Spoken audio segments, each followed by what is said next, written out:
Cryo preservation అంటే ఏంటో తెలుసుకుందాం. సో క్రయో ప్రిజర్వేషన్ అంటే ఏంటంటే ఎగ్స్ని కానీ స్పర్మ్స్ని కానీ ఎంబ్రియోస్ని కానీ మనం ఫ్రీజ్ చేసి స్టోర్ చేయడాన్ని క్రయో ప్రిజర్వేషన్ అంటారు.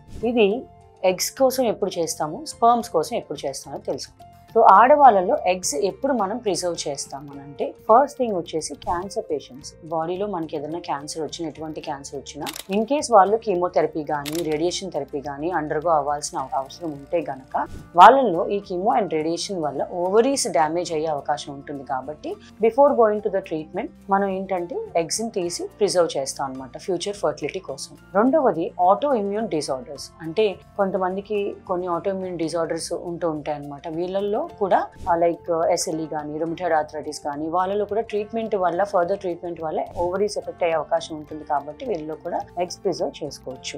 మూడవది వచ్చేసి జెనెటిక్ డిజార్డర్స్. కొంతమందికి genetic disorders like Turner syndrome are etcetera వల్ల ఏంటంటే వీళ్ళల్లో ప్రిమేచ్యూర్గా ఓవరీస్ ఫెయిల్ అయ్యే అవకాశం ఉంటుంది. కాబట్టి వీళ్ళలో కూడా మనం ఎగ్స్ని ప్రిజర్వ్ చేసుకోవచ్చు. Various other reasons for premature ovarian failure, అంటే ముందుగా ఓవరీస్ ఏమైనా ఫెయిల్ అవుతాయి అనే ఒక డౌట్ ఉన్నప్పుడు కూడా మనం ఎగ్స్ ప్రిజర్వ్ చేసుకోవచ్చు. సో ఇది యూజువల్గా ఎవరిలో ఉంటుందంటే బాగా ఎగ్ రిజర్వ్ తగ్గిపోయిన వాళ్ళల్లో, అలానే family history of early menopause ఉన్న వాళ్ళలో కూడా ఎగ్ రిజర్వ్ అనేది ఎర్లీగా తగ్గిపోయి ప్రిమేచ్యూర్ ఓవేరియన్ ఫెయిల్యూర్ వచ్చే అవకాశాలు ఉంటాయి. కాబట్టి వీళ్ళల్లో కూడా మనం ఎగ్స్ ప్రిజర్వ్ చేసుకోవచ్చు.